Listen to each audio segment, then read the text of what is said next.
জুলাই গণ অভ্যুত্থান চলাকালে চাংখারপুলে সংঘটিত বিরোধী অপরাধের মামলার ৩ জন সাক্ষীর জবানবন্দি এবং জেরা শেষ হয়েছে এবং এ মাসের ১২ তারিখে পরবর্তী সাক্ষী উপস্থাপনের জন্য দিন নির্ধারণ হয়েছে।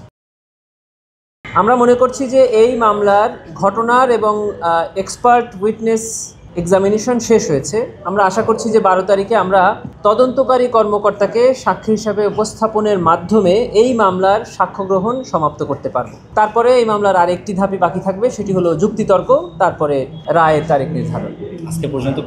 আজকে পর্যন্ত এই মামলায় ২৪ জন সাক্ষীর সাক্ষ্য গ্রহণ শেষ হয়েছে। তার মধ্যে একজন বিশেষ তদন্তকারী কর্মকর্তা এবং ২ জন বিশেষজ্ঞ এবং একজন জব্দ তালিকার সাক্ষী সাক্ষ্য প্রদান করেছে। এর মধ্যে দিয়ে কি বেরিয়ে আসলো?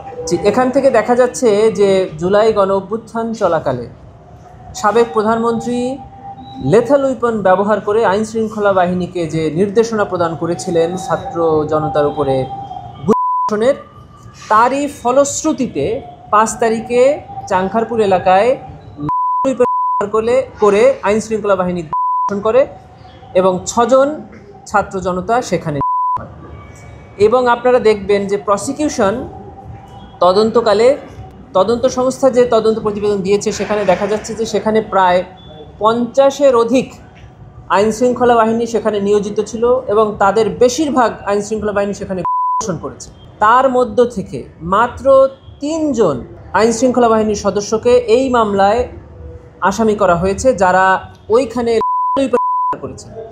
বাকি যারা অন্যান্য ব্যবহার করেছেন এবং যে সকল অস্ত্রে ওই ৬ জনের শরীরে ওই সকল অস্ত্রে বুলেট পাওয়া যায়, তাদেরকে এই মামলায় আসামি করা হয়। প্রায় ৫০ জন আসামির মধ্যে ৫০ জন পুলিশ সদস্যের মধ্যে আমরা মাত্র ৩ জন পুলিশ সদস্য যারা ব্যবহার করেছে এবং তাদেরকে যারা কমান্ড দিয়েছেন তাদেরকেই কেবল আসামি করেছে।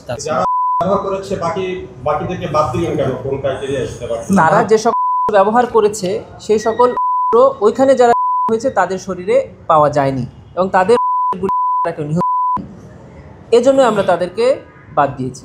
তবে যেহেতু এই মামলার তদন্ত চলমান আছে, ভবিষ্যতে যদি আরও কারোর বিরুদ্ধে কনক্রিট প্রমাণ আসে আমাদের আনতে আইনগত কোনো বাধা নেই।